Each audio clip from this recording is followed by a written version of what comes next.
You know how Rhaegar allegedly had 2 living sons named Aegon? Well, at least Viserys doesn't do that. He doesn't name him Balon, even though Balon is dead.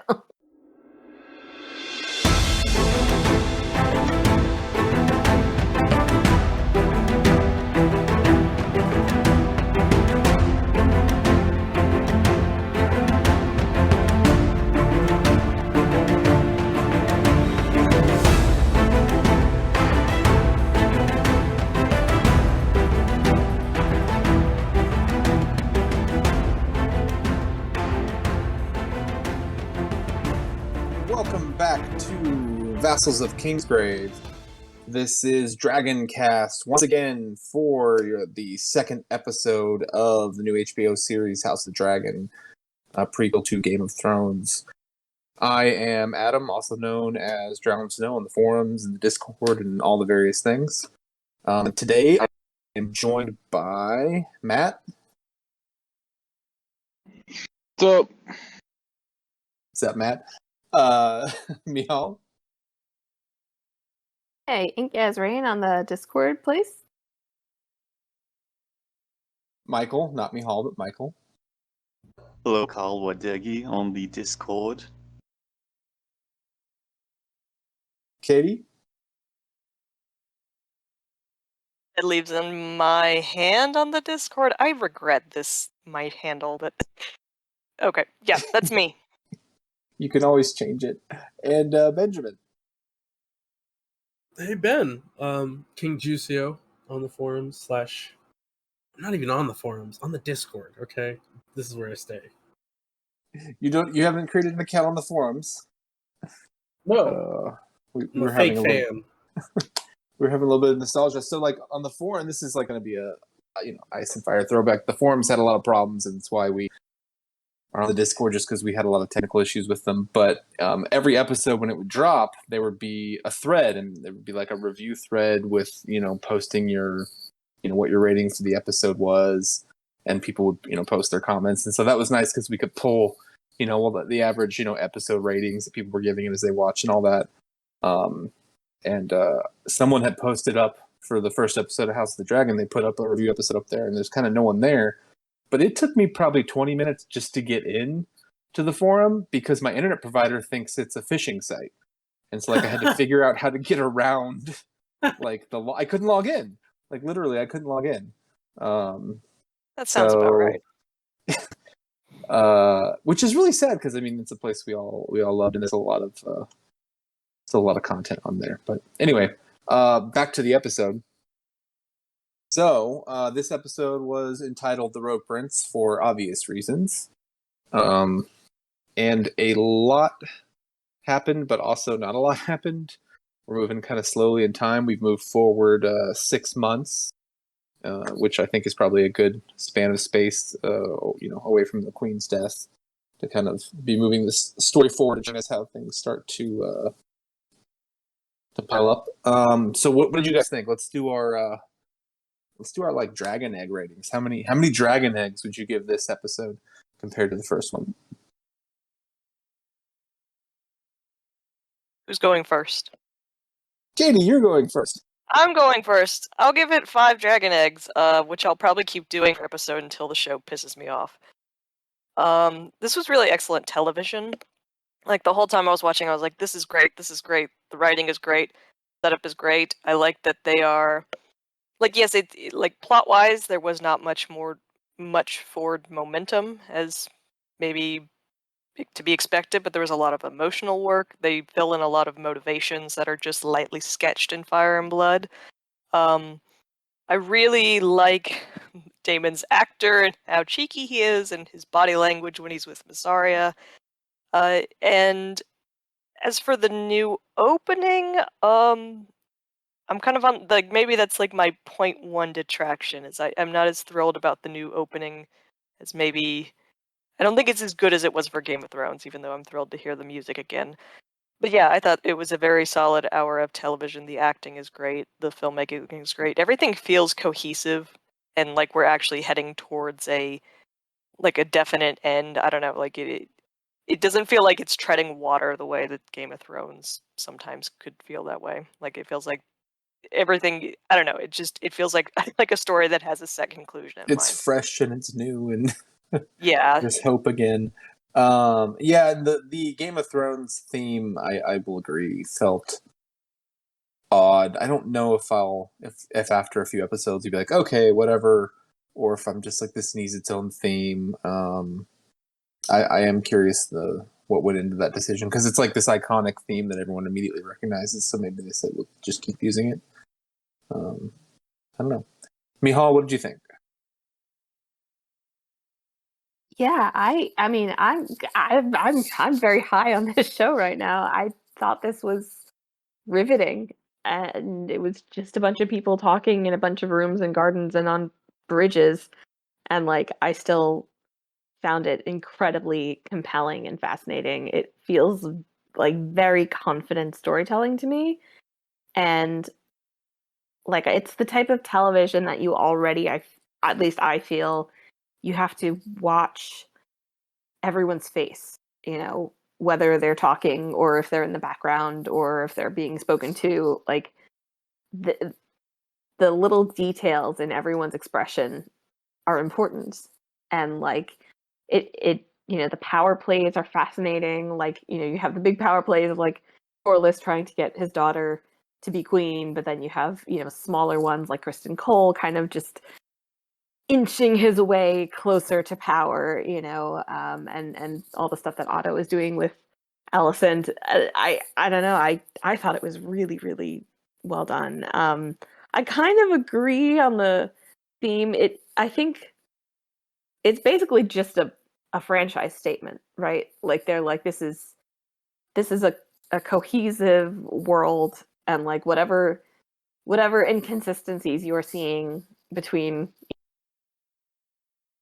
villains are, either we'll smooth them out or we're going to pretend they don't exist, because this is all one Game of Thrones world. And it suggests that everything else that follows will also have the same theme song, which I think is kind of a shame, because Ramin Djawadi is so good and could really, make stuff that is evocative of each show.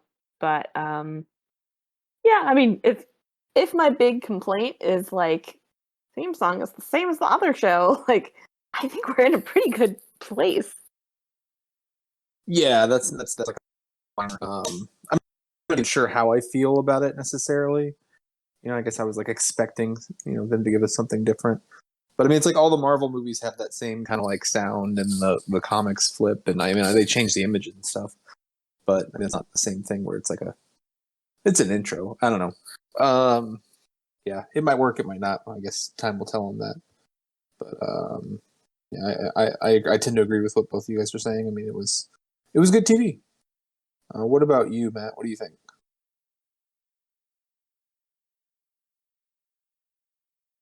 Oops, sorry there. Yeah, so I kind of, abstained of giving a rating last week because I just didn't want to do some like random decimal. But this is a 5 out of 5. For Rhaenyra being infinitely better than 20 Good Men. This was I was captivated every second of this episode, and enjoyed it very much. The credits, I mean, I don't really mind the title theme, and I think the credits, I was a little confused as to what they were supposed to be, but I think they're supposed to be like Valyria, and essentially kind of the blood magic running through that, like down into like the heart where the dragons were, maybe. But I'm sure there'll be some analysis on the internet that will dive into that and do the research for me. And yeah, I mean every scene that has Rhaenyra in it is fantastic. I think she is the standout performance so far. Even though that doesn't take away from what anyone else is doing. Maybe the only thing that kind of annoys me is Massaria, like not. I think I would just prefer she would just use her normal accent, rather than this like quasi French thing that she's doing. Yeah, I wasn't sure what that was. Yeah, but other than that, all cinders firing on this episode. All right, and how about you, Ben?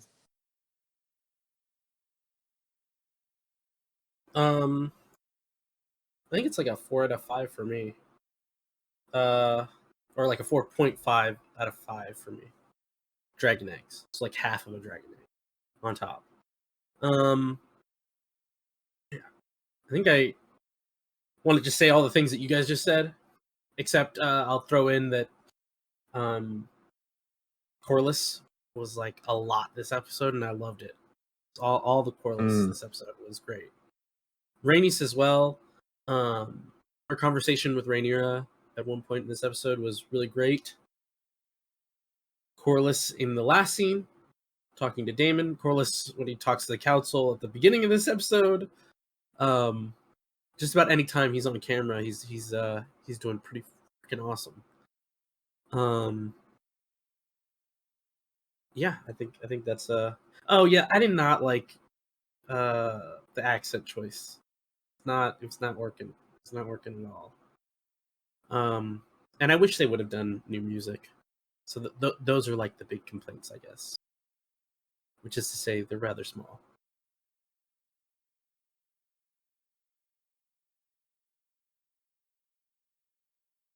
All right, Michael? I would give it a 4 out of 5. It was very good. I would just say there was no standout, like, signature scene the way episode 1 had that very traumatic childbirth. Something that was bothering me was that some of the dialogue felt a bit repetitive. Like Corlys Velaryon, or people mention that Corlys Velaryon and House Velaryon is a Valyrian bloodline maybe 4 or 5 times. And I think some of the characters have said half a year has passed about 3 or 4 times as well. It just bothered me. Yeah, but that's pretty minor. Yeah, I hear you. Maybe they didn't want the audience to like lose the passage of time, or and the House Valerian is definitely someone new to the show audience and not super known, to the book audience as far as the backstory we're getting here. So they want to spend time, explaining that this is a Valerian house, which they took their name. Yeah, I mean, but I think Corlys was so good in this episode, and they really set up his motivations. And I hope, I hope we don't get like, I know I was watching the History of Westeros interview that they did with George, talking about House of the Dragon. Like, I hope we don't get too many butterfly effects going on with some of this stuff, because it's like Corlys is, he's the survivor, and they got a great actor for that role. So I hope we keep seeing him. I hope everything kind of in that line plays out similar to the story. But I think I'd give it like a 4.5 as well. I mean, there's no reason to think it was a great episode, but there wasn't any like, I don't know, there wasn't anything that was like, oh, this is the best episode I've ever seen. Kind of 5 out of 5. It wasn't a premiere. It wasn't, I don't know. But no, it was great television. It was, we got the dragons facing off in a weird way. We got the theft of the dragon egg. Which did they name the dragons when they were eggs? I can't remember now. That seemed kind of weird to me, but maybe I'm misremembering that. It's like, oh, that's the Dreamfire egg. I'm like, is that right? Like the egg that came from Dreamfire, I think is what they meant. Yeah. Is that what they were saying? Yeah. Oh, okay. I thought they were saying like this egg is Dreamfire. I'm like, wait a second, it doesn't seem right. Yeah.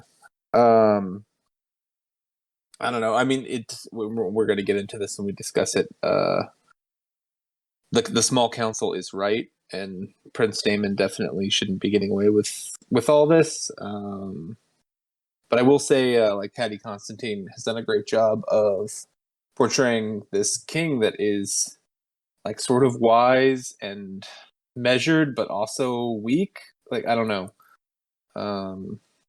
It's a sympathetic portrayal of an unsympathetic character in the books, right? Because like Viserys is kind of annoying in the books, whereas here I understand his unwillingness to make a decision because he's balancing egos and is torn between some really uncomfortable situations. Like I was like, yeah, I can understand why it sucks to be king. And It's Like, yeah, To- here he comes off more as impotent. Like he doesn't have a dragon. He wasn't able to produce a son. It feels like he just, doesn't measure up, and especially considering he was chosen at the council, and that's just kind of weighing on him. plays with his toys in his room. Hey, he's got his model of old Valyria, which I'm like, I'm gonna take some pictures of this. What Could a most depressed we've man make ever this? seen. That's right. That's right. Yeah, I think that's what the intro is supposed to be. Is like his playset of old Valeria with the blood running through it. That was my impression. Yeah, The that was little his broken symbols dragon.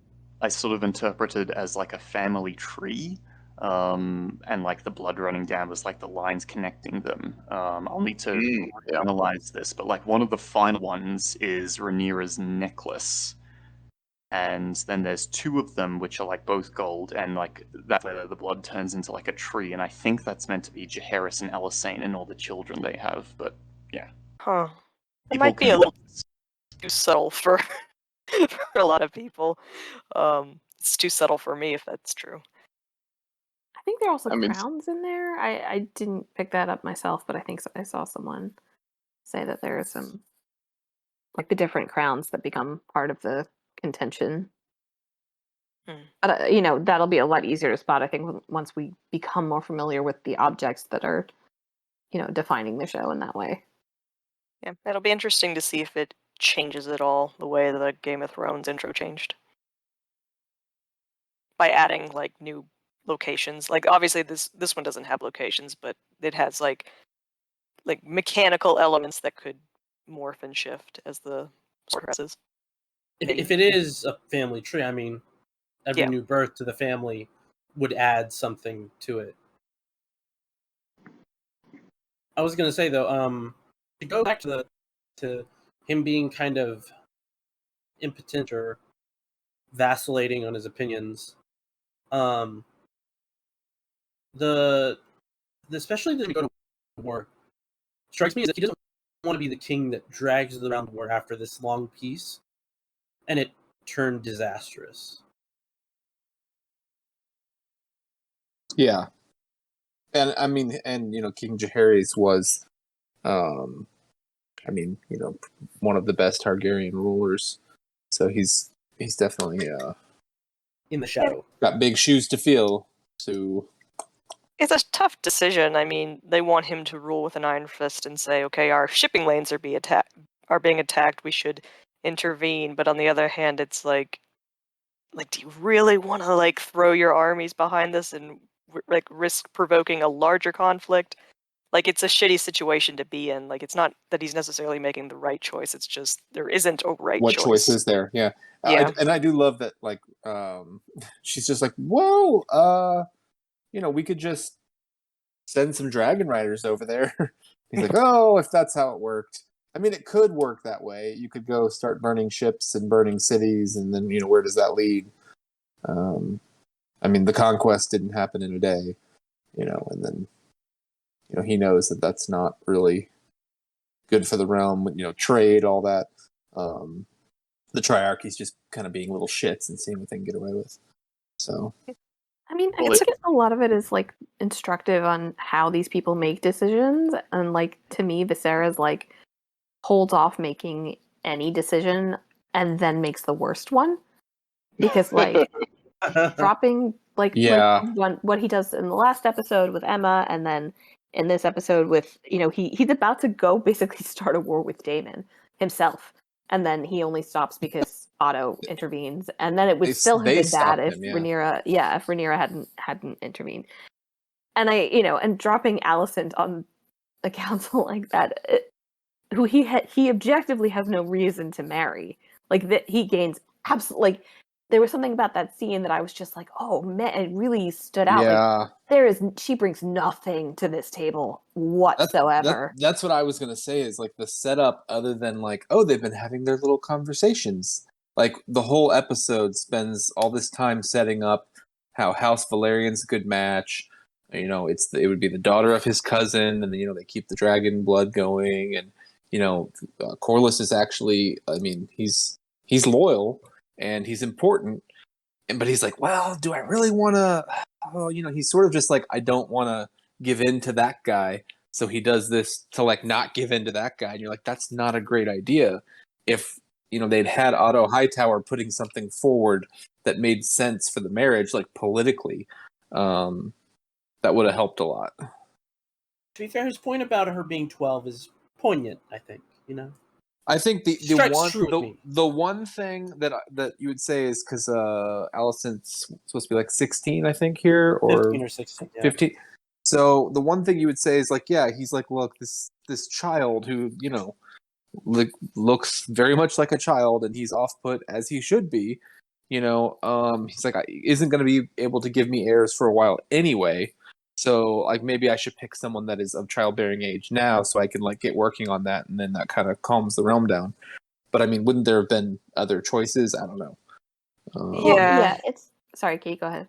No, it's the scene where he's meeting Lena for the first time. Like it's grotesque, right? It's like a courtship between like this like man in his 50s and this tiny child, and her being very cognizant that she's have to have sex with him. Like, you understand his horror at the situation and his discomfort. But at the end of the day, it's like in the system that you are the king of, like you don't have the luxury of opting out for your own happiness, which is what everyone is trying to tell him. But at the end, it's like he can't stomach it. You know, he bets on his own comfort and happiness against the good of the realm. And I guess they didn't do enough to explain. I mean, like how many people were wed at young ages, especially you know in the royal line. Like that happened all the time. I mean, Jaehaerys and Alicent are kind of the perfect example. Yeah, and with his you know coming kids and just all of everyone that's involved in the dance there. I mean, there ends up being a lot of that, you know, at various points, but they didn't make it so that like the audience, I think, would realize that that's kind of normal, you know. So I wonder if some of the audience will think that Corlys is kind of an asshole, you know, for that point. Like it's not normal, it's not cool, but like it's like betrothing them would make sense. It's not cool, you guys. It's not cool to court a 12-year-old. No, but I mean, it's a little overblown. The like people getting married that young. Like it did happen at you know young ages, younger women to older men. Like definitely, especially with like wide age gaps. But like 12 was pretty young even for then. Like they weren't stupid. They you know. Like Margaret Beaufort gave birth to Henry VII when she was 12 or 13, and like that was considered quite irregular that happened.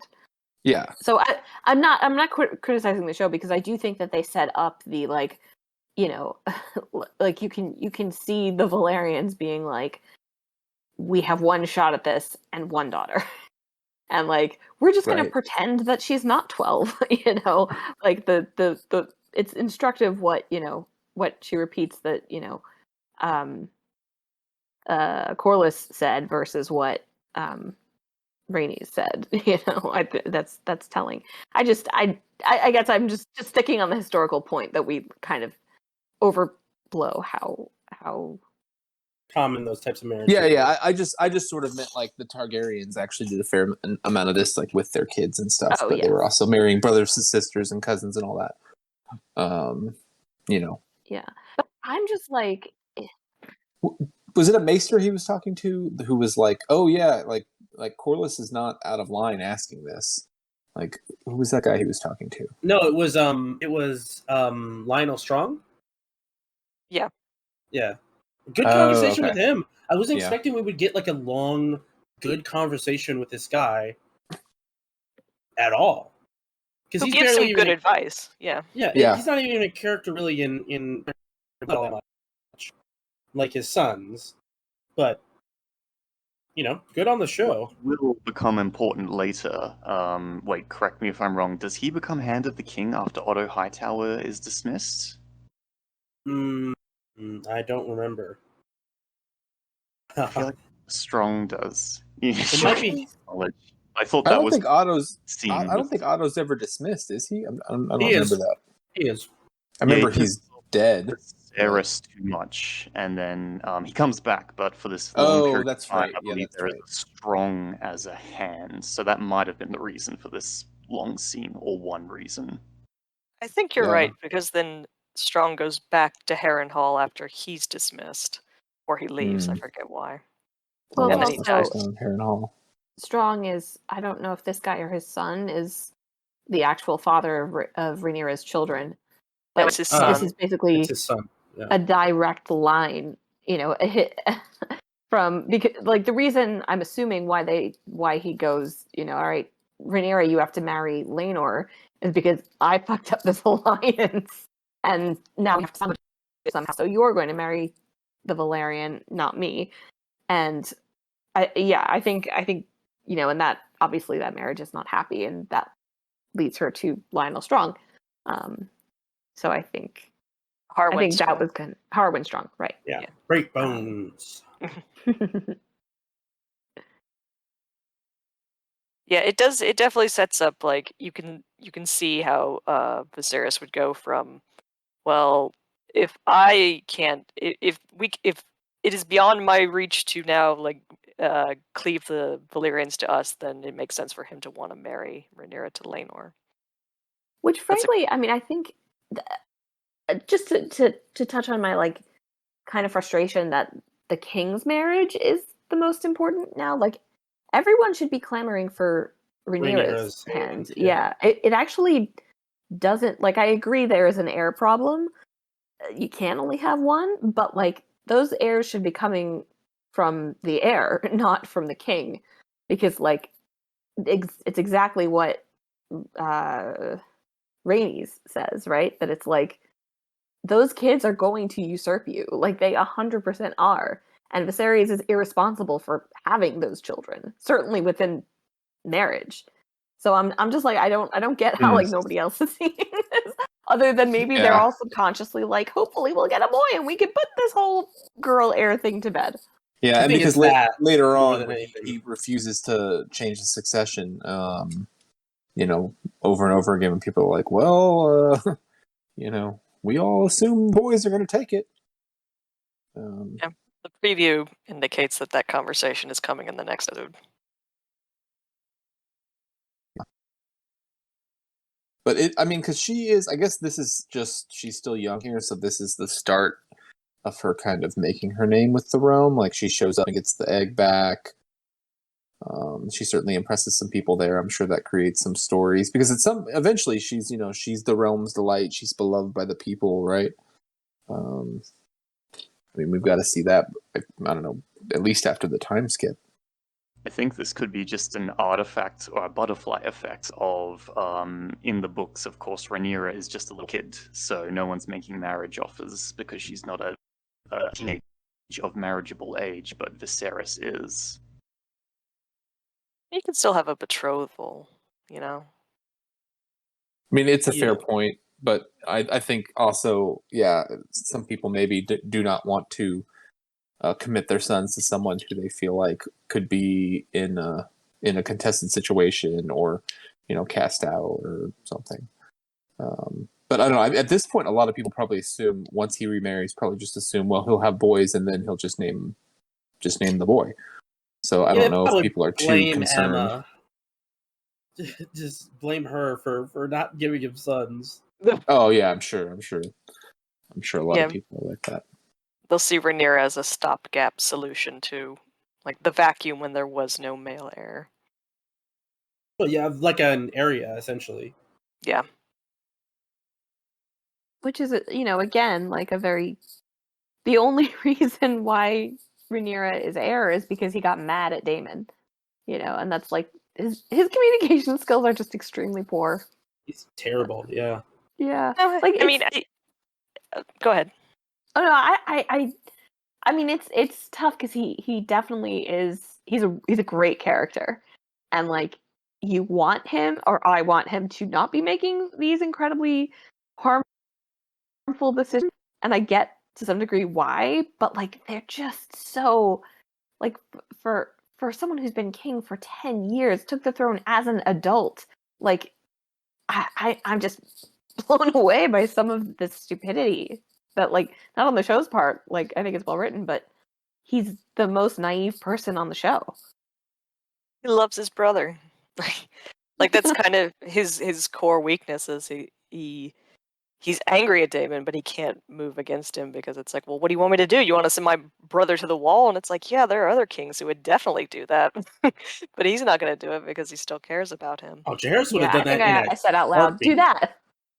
Yeah, it's interesting about the way Daemon is framed in this episode and the last episode is that like he's framed as like this menacing antagonist who's going to become a bigger and bigger problem, and he does become a bigger problem, but like he's never a threat to his brother in the way that like they're kind of foreshadowing him to be, and I think that's kind of I'm interested to see how like they navigate that because like in the story it's like he wants his brother's approval, he wants the throne, he wants all these things, but he's never going to kill Viserys, he's never going to kill Rhaenyra. Like ultimately he's still loyal to the family, even if he's not happy with his position in it. Does he declare himself? I can't remember. Does he like declare to everybody like I'm the rightful heir? Yeah.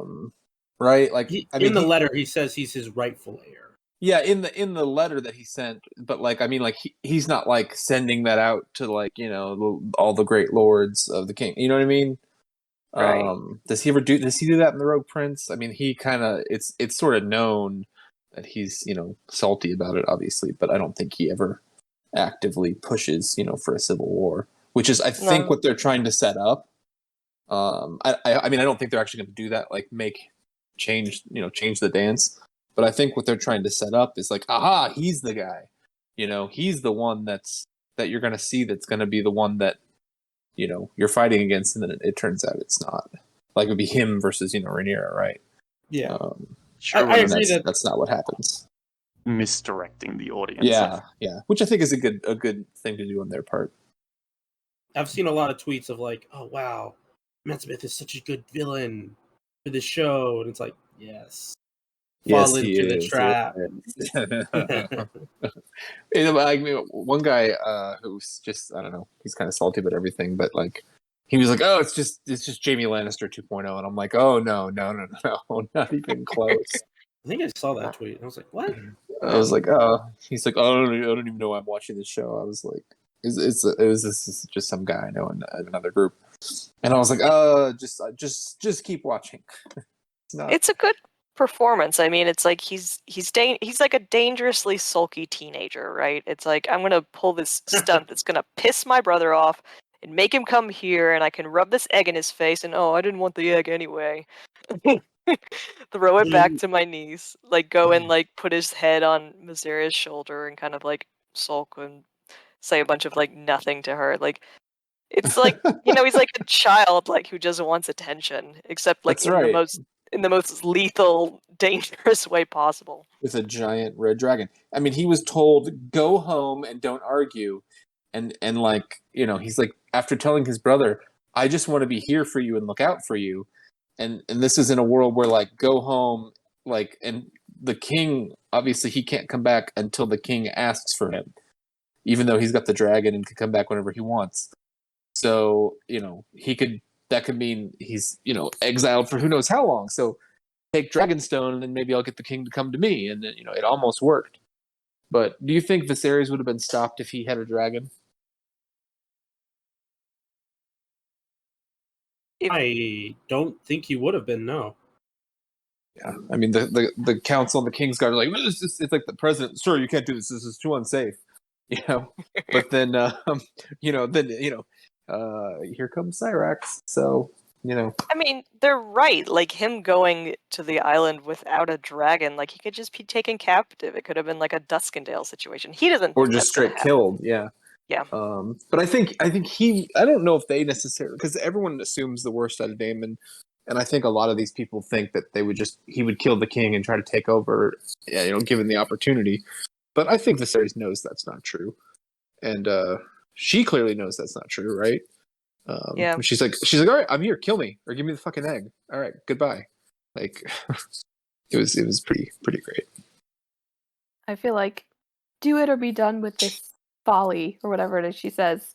is going to be something she says later in a more intimate situation.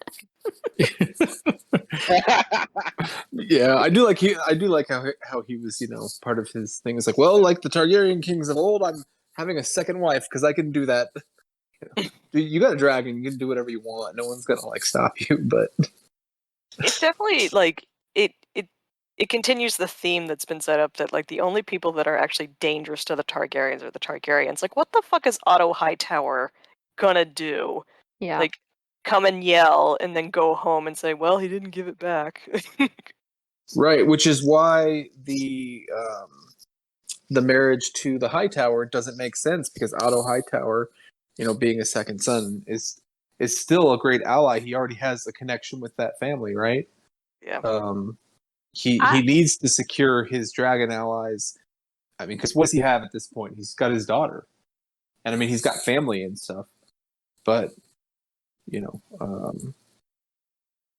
don't know. He needs to. I mean, House Valerian. They just said that. Was it Corlys that said it? That like House Valerian is the most powerful house in the kingdom at the moment because of their navy. He's the richest too. Yeah, so he's like the Lannisters still have power, but not like they did, in Game of Thrones. And of course, once they take half of the crown's money back to Lannisport, that'll probably change. But yeah, I mean, I guess we sort of that's the main theme of this episode is like don't sleep on House Valerian, because it's not a house that we have banners and stickers of and coffee mugs, right? Because it wasn't in the show, so a lot of people don't really understand their standing at this point. I have to say I think Otto was basically doing exactly what Corlys was doing up to and including whoring out his daughter to the king. I think he wanted to start a war against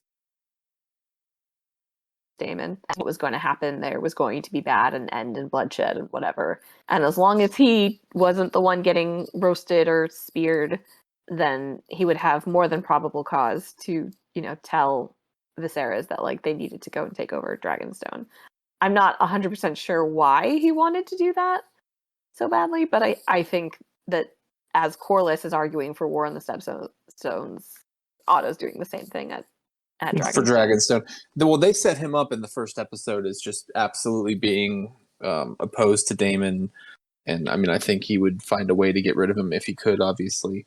But do you think that he's had the idea of marrying his daughter? I mean, because like before the queen died, like would that have even been something he would think about? Okay, to be fair, sorry, Katie. I do think that the Valerians are going for queen. I think that Alicent be beyond what Otto was hoping for. I think he was hoping for his daughter being the official mistress and having lots of little royal bastards and being the king's de facto father-in-law, almost giving him more power. Yeah. Oh, you were thinking maybe he could backdoor it in where like they have some sort of fair, start having children, but he doesn't remarry, and now he goes, well, my lord, you have a son. If you make it official, this can be a proper heir. But then when the Valerians sort of present, it's kind of his opportunity to push, like to just like let's go for it, swing for the fences. Or maybe he thought that he could convince Viserys to marry Alicent after she got pregnant or something. But I don't think initially he was like, they're going to fall in love and he's going to pick her as queen. Like I that just seems unlikely to me. But my point is that anything about it, Even before Emma died, like he didn't seem to be like the biggest fan of Rhaenyra, but Corlys either. But he wanted Daemon gone. Like I said, I mean, even before the queen's death, he probably would have, if he could have killed Daemon. I think he would have, because they just don't like each other for various reasons. Yeah, but Daemon makes the king look weak. Like it's both like a personal issue and also like a macro issue for the kingdom, where it's like your brother is undermining you. Yeah, Daemon has the strength that Viserys needs. I think it's more that Otto has negotiated it so Daemon does make the king look weak because he's put them at odds. So now every insult that he does makes the king look weak. Whereas beforehand, Daemon was basically his mailed fist. You know, like Daemon is happy to do the dirty work Right. for his brother. He just wanted more responsibility, and I think that, you know, like Master of Coin, they went over it, you know, on City Watch, all the different things. I think that saying, "Oh, Daemon's fucking up, Daemon's dangerous," is maybe it's as simple as that was his way to be like, "Well, you need old Hightower over here." Like it was like I'm creating value, you know. He's telling the truth, but he's also using the truth to his advantage. Yeah. I do like the way that they bring back Alicent's picking at her cuticles when she's hanging out with Viserys, that she's like not happy and uncomfortable with the situation. I was like when I reread Fire and Blood, I remembered like I completely forgotten the detail where like when she gets old, like she never talks about Viserys, like she doesn't even seem to have like any fondness for him, like she was never in love with him or cared about him. It's just something that like she had to do. Her duty. Minded. Because he's already pretty old at this point, and with the time skip, how far forward do you think they're going to go? I mean, they have to go far enough to make Aegon at least close enough in age to be a challenge, right? And we know that there's going to be other babies, so Yeah. And Aemond One Eye, like we see him in in the series preview, like as an adult, so it feels like they have to leap pretty far forward. Pretty far. or at Yeah. least But like then the actresses they have playing them as adults aren't that old too, so I don't know. yeah, you know, he doesn't. I mean, they're going like from 15 to 30, so like that. Yeah, that's enough. I Like guess. there'll be a 10-year time skip where they switch to those new female actors, but then they can say like in this episode, oh, 6 months or a year or 2 years have passed. Yeah, 'cause it'll, the next episode is jumping, you know, close to a year because Aegon's going to be born. And they'll start changing people out at some point, I guess. But they I guess because if it's not like the show is plotted for a year or 2 years, I don't know exactly how long they think it would take to tell this story.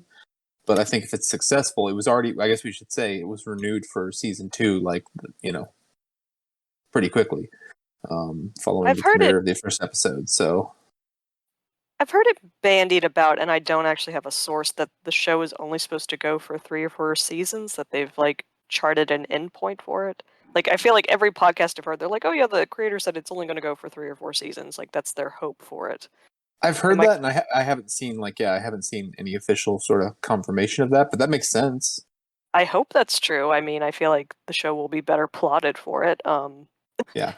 Because it definitely feels like this first season will just be like basically the prequel to the war, like setting up the dynamics and all the characters, and then ends with Viserys' death, and then the latter 3 seasons will be the actual war itself. Yeah, like you'll get a couple episodes with the with kind of the elder actors, and then I guess. Well, do we want to talk about the episode titles now? I mean, they're on Wikipedia, so we'll just go over them. And this may be spoilers or not. I mean, I think they might have been released, but anyway. So the first episode, there's 10 episodes for the season, according to this. The Heirs of the Dragon was the first episode. Rogue Prince was the episode we just watched. The next episode, episode 3, is called Second of His Name. So obviously Aegon, right? Episode 4, King of the Narrow Sea. Episode 5, we light the way. Hightower. Yeah. That doesn't tell us a whole lot, but episode 6 is called The Princess and the Queen, reminiscent of the Winds of Winter sort of episode naming from Game of Thrones. But I guess maybe episode 6 is where we get the time jump. Maybe I've read some reviews, and I think that's what. Yeah, time jump is coming in episode 6. That makes sense. Yeah. Episode 7 is just called Driftmark. And then episode 8 is The Lord of the Tides. Those 2 episode titles there kind of worry me a little bit. And then episode 9 is the Green Council, and episode 10 is the Black Queen. So I think episode 9, it sounds like this makes sense, would be, you know, the death of Viserys, and then everything starts going from there. Yeah. And then we end with some sort of, you know, big to do in those last 2 episodes, which I should probably air as just one episode. I've always thought the premieres and the finales do better as like a 2-hour thing, but anyway. Do you think that it's going to, like, what do you think it's going to be like the ba-ba-bam at the end of the 10th episode? Like, are we going to get Luke getting killed by Aemond? Like, is that going to stinger? No. Well, that's why Black Queen will be the Black Queen, because she'll be black from mourning. Oh. A coronation too. I think it'll be her learning the news that they killed, you know, Viserys is dead and they're crowning Aegon.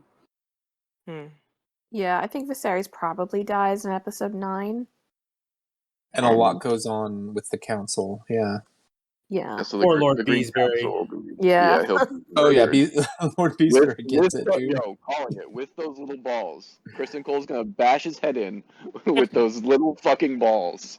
What if he makes him swallow one? It's interesting how they've set up Kristen Cole, though, because he, you know, she picked him because he had battle experience. She also didn't say, like, he, you know, defeated my uncle at the tournament. I want those little figurines that they use. Like, yeah, they have so much kit in this version of the world. Like, where the did they get those? Like, here are our knights. Quick, someone get a wood whittler to do all the sigils. Imported from Japan. Like, please no. We're too. Someone in the props department is like furiously. someone in the props department is furiously making things on a 3D printer as they like. All right, we need this. Yeah, that's crazy. I will say, I think part of it is a little bit. And I don't know, maybe this is just me reading into it, but like, a lot of people seem to think that Rhaenyra is stupid, frankly, or at least not bright enough to be involved in anything. Oh, and you like mean the character show? Yeah. And like the way she was like peering over, like she had to stand on the step stool, and like, you know, there's part of me that could read like them having these little figurines as just being like, well, we have to make sure the princess knows the sigils and who's standing there at one time, and like, you know. Now, I mean, Viserys was supposed to make that choice, so I could be totally wrong, but I felt like there was a general air of like condescension toward Rhaenyra and her faculties, basically, through the whole. I didn't pay close attention to the sigils, though. Was it the knights that were down there represented on the sigil, or were the knights currently on the Kingsguard? No, they were. It was the knights that were. Sorry. The prospective knights, which makes it even more confusing because. Oh, because then that seems kind of. I thought maybe it was like here's the Kingsguard and here's the houses that we sort of have support from, and they were trying to figure out who fits politically. Would have made more sense to me. That's just like, you know, a roster. You can see them right there. Question though, looks cool. Kristen Cole, his figurine was like a tower with with notches in it. Is that his actual symbol, or is it like that is meant to represent that he doesn't have a sigil? Because it was like a very plain figurine that it wasn't like an animal or anything. On his shield was about 15 circular dots, so I think this was like their best approximation of like a 3D version of his sigil. Interesting. But it also tells you, he doesn't have like a fancy cool thing like an eagle or whatever. House Karen had a serpent. No, House Karen has birds. But they made they made him her choice, and then he's going to end up betraying her. So I don't know. Well, they're setting up a lot of alliances that are going to fall apart. Like it was very interesting to see the scene on the bridge, because it was like Otto versus Daemon, so we know that exists. But then you have Rhaenyra on the opposite side of Daemon, when we know that that's going to be the actual connection there, and you have Kristen Cole first on Rhaenyra's side, and then, but then when she crosses over, I thought it was just a really interesting way of laying it out. They are definitely leading people down a garden path that is going to be overturned significantly. Yeah, I think that they may be trying for their, Ned Stark moment, their, kill a key character, betrayal type moment. So they're trying to set up as many of these things as possible. Because if you are not reading the story or hearing from any of us or any of that, and I listened to the official podcast that HBO put out for this, and it was very clear that it was oh, that guy, he might be. You're like, oh gosh, they don't want to say at one point it was something yeah, her and Daemon they definitely hate each other, and I was just like, oh, you guys you've read the book, you know better. This is plant industry plant. Yeah, they're just trying to push the show narrative of these are the teams and stuff, and we're gonna get to the later on, and I think I don't know if they'll get married off screen or something, but at some point, the audience is gonna be like, she's married to Daemon now. I don't know. This is sort of unrelated, but it's on my mind, so I have to say it. I think someone's gonna kill this. I think it's gonna be more than I haven't reread Fire and Blood recently. Gonna kill who? Say that again. Viserys. Oh, you think that? Alicent's gonna get killer and go. Alicent, yeah. I listened to The Princess and the Queen, the little excerpt from Dangerous Women the other day, during my commute and at work, which is read by Ian Glenn's excellent. But yeah, it opens up right away, and it's like, oh, they were waiting for him to die, and he died. All this stuff happens so quickly. Obviously, Fire and Blood expands on all that, but it definitely makes it seem like they were just on death watch for a while, but not telling anyone. But he could be poisoned. I mean, I could definitely see poison. I mean, it makes sense. Yeah, because I think he was sickly. I think leading up to it, he had chest pains. Right, And wasn't doing well. He's not a paragon of health. But in order for them to kill him, poison or whatever it is, I mean, there would be a need for some kind of urgency, right? I don't know, the way things go down with the Dance of the Dragons on when he dies, giving birth, and they're like, "This is our moment." Maybe that's what. Yeah, the timing of it. Yeah, it could be as simple as that.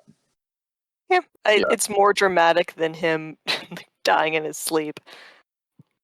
I mean, they are giving us Princess and the Queen doesn't come off that way. It comes off as well, they were prepared, but also this wasn't the best timing. You start rounding people up. Does that make Alicent wildly unsympathetic, though, if she's the one who's doing it? I think it depends on it up quite well in terms of her having zero agency in this entire. I mean, it doesn't even look like he asked her, So yeah, he says, to her, go to the king tonight. He says, the look she gives him is so gross. Yeah, I don't even think Viserys asked her. I mean, maybe he did, but yeah, I mean, it did. I couldn't tell if the look on her face when he's announcing it was oh no, she's looking at me, or if she was wait, what? I couldn't tell which one that was. She knew to be there, so I think, and she looks nervous from my interpretation was oh my god, he's gonna say it now. This is the moment. I'm gonna start biting out my cuticles some more.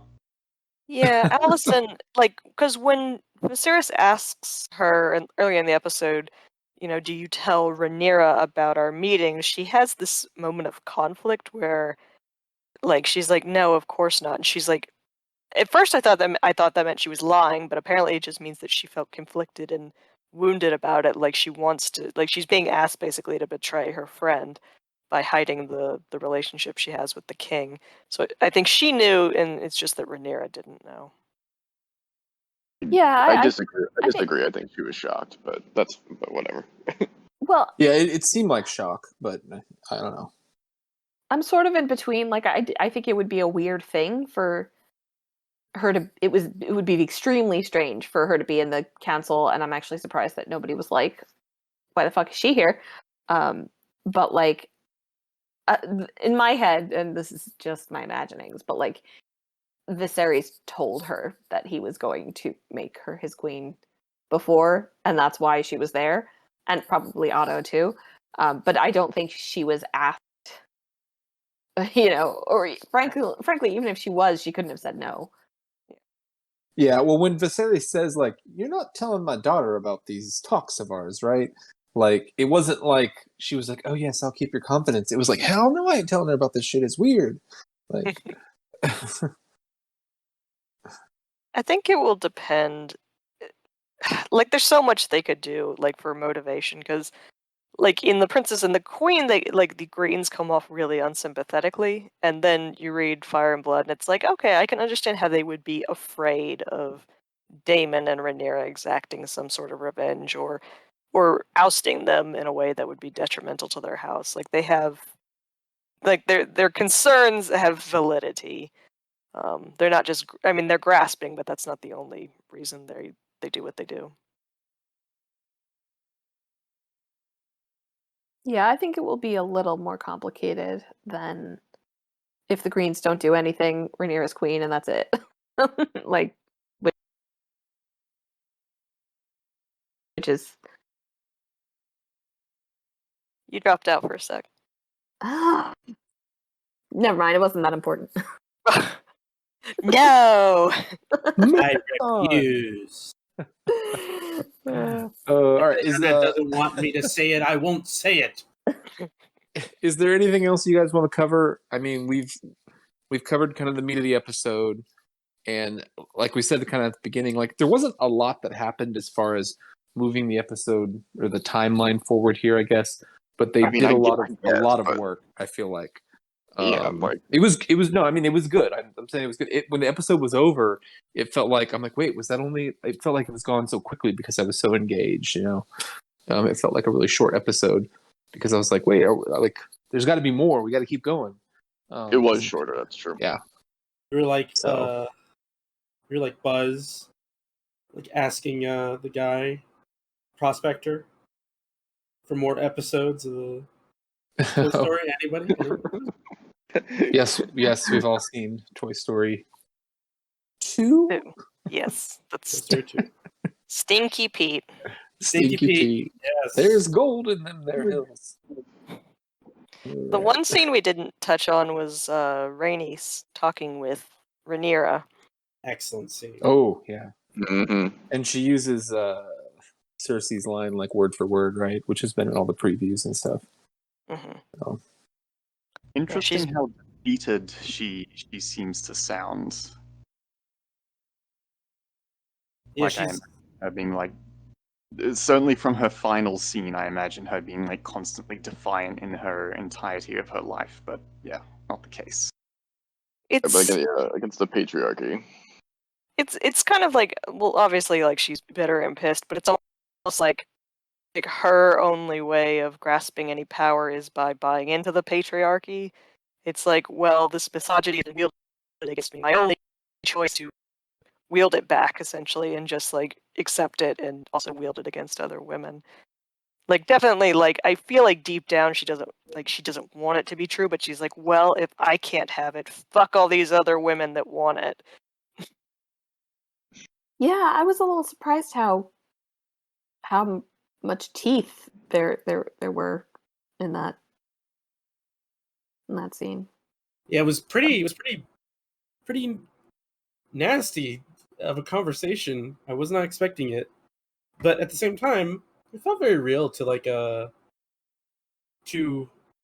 aunt and a niece kind of talking, who have like tension between them. Yeah, I guess because like in my head, I see her as like one of her strongest allies in Dragon Riders, kind of later on. Which I don't think this really gets in the way of that, but I didn't expect it. I expected maybe she was more contented with the way things had been, but Yeah, it was. I mean, Yeah, I'd definitely say like she's still a warrior at heart, but like Yeah. she also knew like deep in her core that the realm will burn for this, and she's right. Yeah, and it's Yeah. interesting because what she's trying to tell Rhaenyra is not, this is going to be hard. It's not, you have to be prepared. It's, this is not going to happen. And like, that was an interesting, harsh angle on the conversation that I don't think Rhaenyra was expecting at Yeah. all. Because, well, I mean, I guess, and from her point of view, it may not even be that callous, but it's like, if it couldn't happen for her, considering that she was already, accomplished and, it could have easily been queen, right? But Jaehaerys is like, nope. So, Yeah. If you're being Yeah. charitable, you could say it's a form of tough love. Like, don't get your hopes up. yeah. Well, she says, no one If she else were is- older, they'd be sharing a glass of wine or something, right? But not appropriate. She was drinking wine with Viserys. Yeah. I Fair. did like the scene of Corlys, Rhaenys, And and Daemon. Viserys. Oh, no. No. Corlys, Rhaenys, and Viserys meeting to like talk about stuff.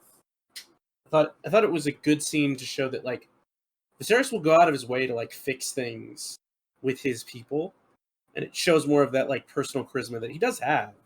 Like he's good at talking to people. Yeah, his conversation with Daemon at the end too, with the strength of his own back line was excellent. Big agree. Yeah, I would give like MVP of the episode probably to Corlys. He did a lot of heavy lifting in this episode. He's the But one who's being it- fucked over. I mean, like, nobody cares that the shipping lanes are being screwed with. I sympathize. Mhm. On and that it, line, I don't know. A lot of stuff doesn't make sense in this episode. Like in that, I don't know. The series is a series, so I'm a fan of the CGI crabs devouring Westerosi sailors. I don't know, that stuff. Like, they kept cutting to it. I thought it was well done, like building of tension and setting an ominous mood for crab feeder guy. yeah, we didn't really touch on that too much. Like, what was that a mask or like It's a mask. grayscale or it looked like it was just like the person's head. So it was No, it's pretty there's a scary mask looking. there. Yeah, we'll Yeah. find out. I think next episode probably. I mean, are they playing that up to be like a big bad, and then like goes No, nowhere? it's just gonna be I mean, it's gonna be one of like it's like the main battle of the season almost. Like large, in terms of scale, because there's not going to be too much fighting in the pre-Civil War, so that's going to be the fun action piece. Right, actually getting to see some Dragons, dragons at work, yeah. and yeah, because we're not going to really have much else for that. Although I'm hoping, after the time skip and when we get kind of like, the dragon riders at peace and stuff, we get more of, I don't know, not necessarily them sparring or anything, but them kind of showing off, So we'll see. I'd like to see. I wonder if we'll see Laenor in the war, with Corlys and Daemon. 'Cause I thought I saw him in one of the scenes in the preview, like behind them. Looked like his in between actor. Hmm. What do you guys? Sorry, just like that reminded me. What do you guys make of their choice to have Vagar be basically feral? Like it's living somewhere out of their Does he- control. Does he have a rider at this point? I don't Well, think it's- so. Nope. Lena is I mean, in the books. her. Mm. So She becomes his rider, but they make it sound like Up they until don't this even. point, it's unclaimed, just doing whatever. All I can think of is they're setting something up. Like maybe Lena's gonna be like the most amazing 12-year-old ever, and like jump on. I don't know. Maybe something not as stupid as that, but like It could enamor. That could be. I mean, what? Because she and Damon have to get married and have their kids, but it could be like the thing that enamors him of her, that she she gets Vagar. Like, she's spirited and wild, and I don't know. Like, a lot of like Laenor and Laena, they have to fucking die by the end of the season, right? Like, it's I don't know. Like, they kind of have to speed run some of the relationships. A little bit, yeah. That's Yeah, I wonder. That's Yeah. fair actually, because Lena might be in the war too if she's running around with Vagar, and that's how they speedrun that development between them. Mm-hmm. Damon can't pay attention for like 5 seconds to one person. Yeah, I can see like Daemon and Corlys have this adventure in the Stepstones, and then Daemon's like, "Well, my brother wouldn't marry your daughter. Give her to me." And he's like, "Okay." Yeah, I bet that does come out of this. Yeah. I think it does help if they're involved in the war as well. Mm-hmm.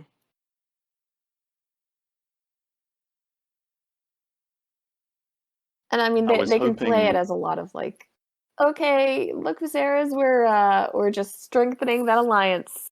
You know?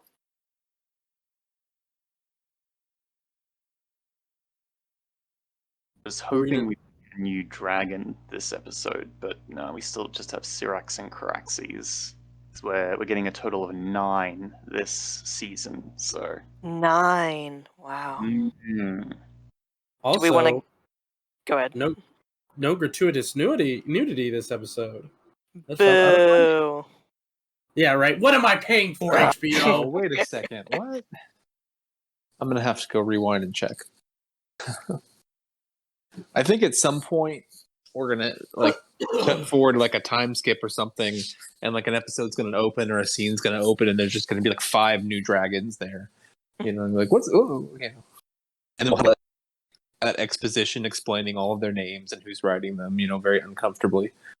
So we're gonna Yeah. get Syrax, Caraxes, Vagar, and then Sea Smoke, Please. Melly's the red queen. Melis, the Red Queen. Millies, yeah. And then I guess the green kids, Sunfire. Maybe Dreamfire because she already got mentioned. I feel like we've got That's to see Helena. Dreamfire. Yeah, that's But- Elena. And then Tessarion, and then He- one more. Daron. I feel like That's- you could shunt Tessarion to season 2 in my mind. It might be Jace's dragon instead. Vermax? Or is it Eric's? Kevin, he knows all the dragons like by heart. Lucerys is riding Arax. That's what I was wondering. I was like, who's Luceri's dragon? I couldn't remember. Yeah.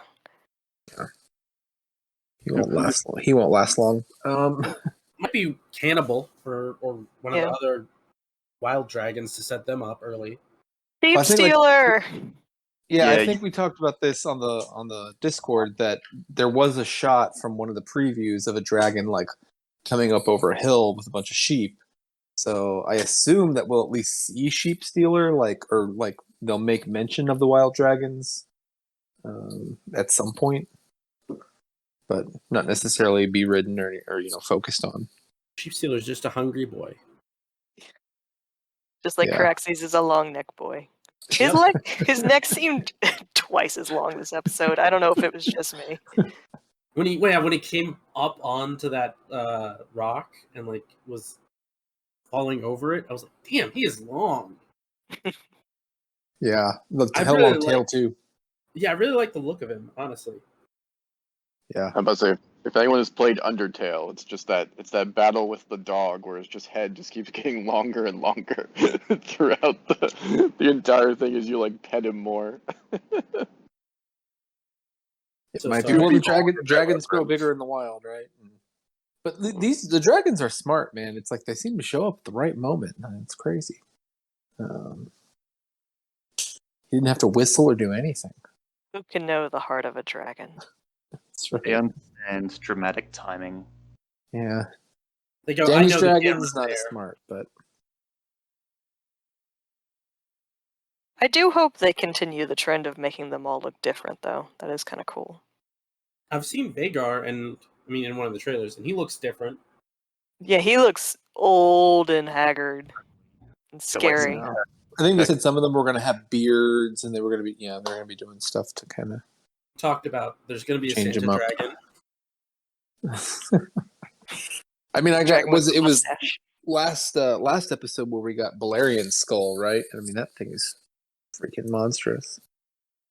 But it's interesting, like when we went to Dragonstone and you see him there at the table, and it was like, oh yeah, we had that set. They just kept that set from like season 7 or whatever it was, when Danny was there. But some of the stuff, like oh no, that's new. Like they redid the whole thing. Like It looked great. Oh yeah, no, it did look great. But the trying to think, the Iron Throne, like that whole room is new, right? It hardly looks the same. Yeah. I mean, the throne itself, they've got all the extra swords and stuff up there, and I guess you could just kind of say that Robert got rid of a lot of that shit because he wasn't all about it. But it looks grander, right? To Would the agree. side on the left, there's like the gallery that was also there in Game of Thrones. So I'm wondering if it was the same base model. They just sort of touched it up because Like that's like where Sansa was when like while Joffrey would be like condemning her dad and stuff, right? Like Yeah, that's where the important people got to stand. yeah. And also, the Sept seems kind of huge, or is that supposed to be the dragon pit? We were discussing this. Where they were praying? Well, when It is before I he think- comes out and announces his marriage, he's like, Viserys is looking out over King's Landing, and that shot from like Game of Thrones, I think, was like Tommen looking down at the Sept of Baelor, which hasn't been built yet, and I'm like, that's I think where it would be. It's huge. The Dragon Pit's also supposed to be huge, but then in Game of Thrones, the Dragon Pit seemed like it was like outside the city walls and it was like a ruin.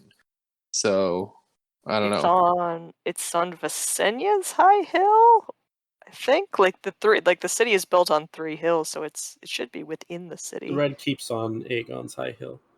Yes. Yeah, And- and I feel like that's sort of the Achilles heel of the Targaryens.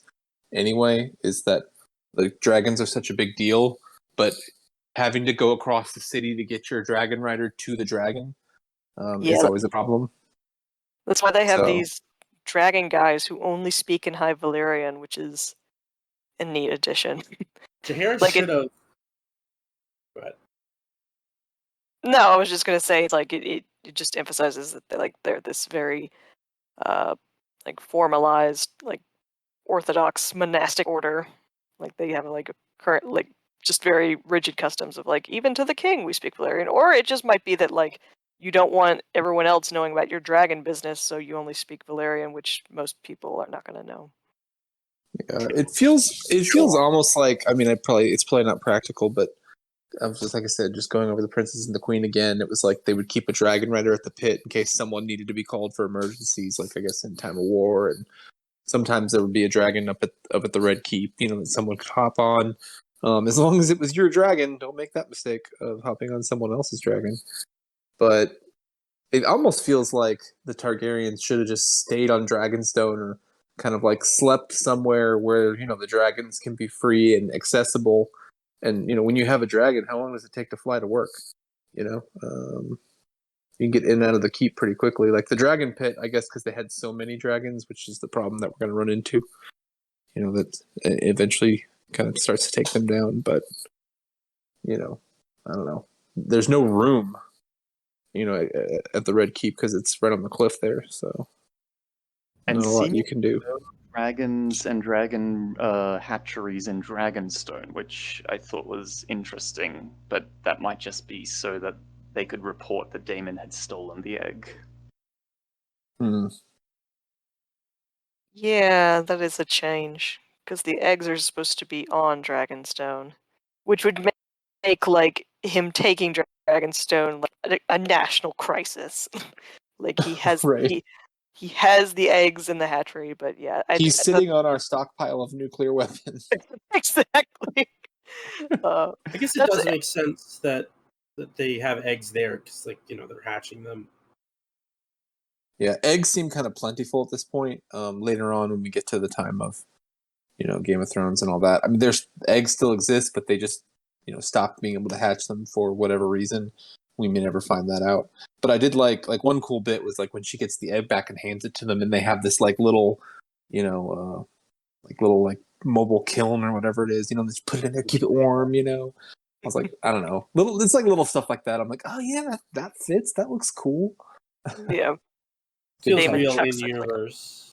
Yeah. I mean, but I'm like, are they trying to hatch it now? Should it be getting hot? I don't know. Whatever. It just looks like it's something that fits. So, That is Yeah, the keeping them viable as you keep them warm. yeah. Septon Barth says this at some point, I think. do we Yeah. credit Septon Barth? Does he really know anything? Are you trying to troll me? I know. I think the last time you literally said Septon Barth said it, so it's true. So Yeah, like the magic and the mechanics of like getting dragon eggs to hatch is very confusing. But hey, he's a non-Valyrian. What would he know about it? is he the one who posited that the dragons were hermaphroditic and Gildane was like, that's bullshit. That can't be real. Yes, he was. I think so, yeah. Yeah. So I guess he is the lore master that we should listen to.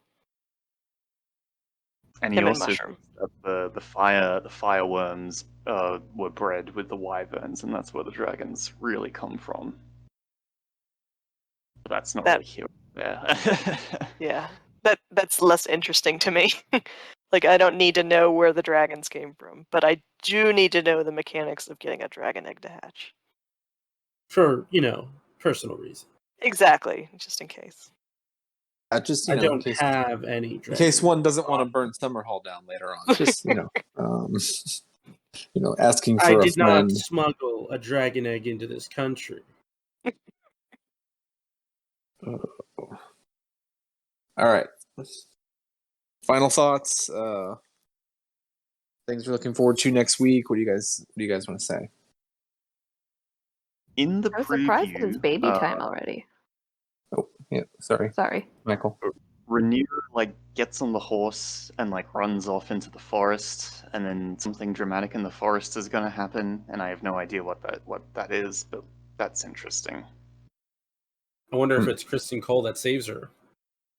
That's A little Hound Sansa action, sure. Oh, if they really flip the whole angle, man. The Well, they good have guy. to. They have to. Noted good guy, Kristen Cole. Winner and good guy, and all around war veteran. Not at all an incel.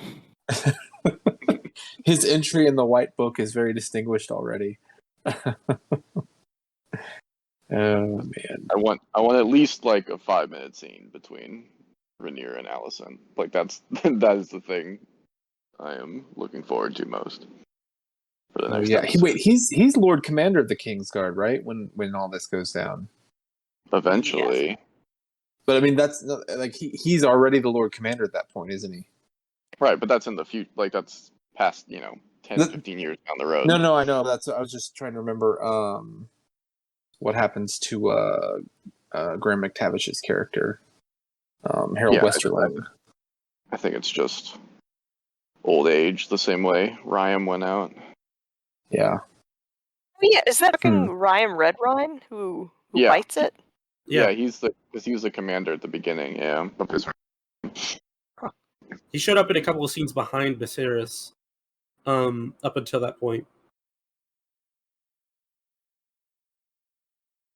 Do you think they're going to do the twin Kingsguard guys? Yeah, I was about to say they've been cast. Yeah, Sir Eric and Sir Eric are twins, but Jason and Tyland are not. Right, Jason? that's being. Yeah, well, they're being played by the same guy. Yes. And then Eric and Arik are obviously have to be two different people. They need to physically interact in ways. Right, yeah. They need to fight, so it's a lot easier. Do you think they're actually going to be some of the casting? Are they going to be characters, or are they just going to be guys who stand in the background? I hope they're characters. I do hope they're characters, but we'll see. I do shout out to that one Kingsguard guy on the bridge when they were having their little confrontation. Otto Hightower said something stupid, and aggressive, and that Kingsguard guy got a shot where he grimaced. He was like, "Oh, Carol shit." Wesley. Like, let Yeah, me that finish was- my beer. That was Graham, because I think it was Graham McTavish and Kristen Cole who were the two Kingsguard on that bridge. So yeah, Sir Crispin. Oh, that was great. That was great. Yeah, I was like, classic Daemon. You petty asshole. I did like Sir Crispin's retort. That was good too. Sir Crispin. Sir Crispy. I'm going to call him from now on.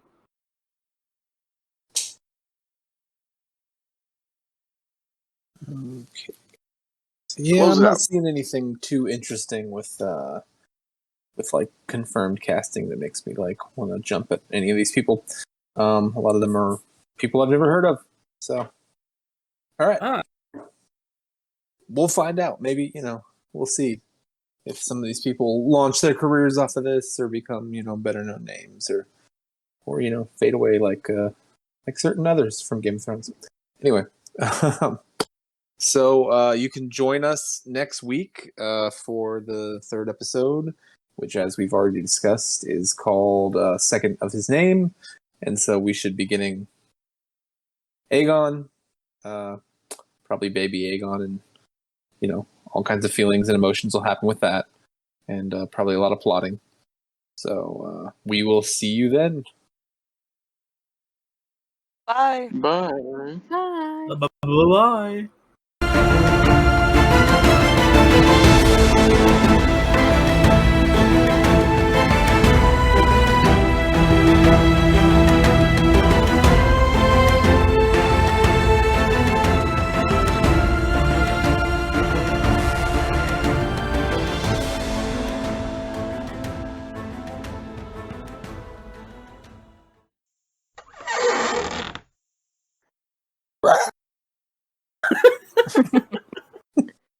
I just want to note that even I don't know if you can hear me because apparently my connection is terrible.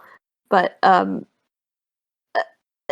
you know how Rhaegar allegedly had 2 living sons named Aegon?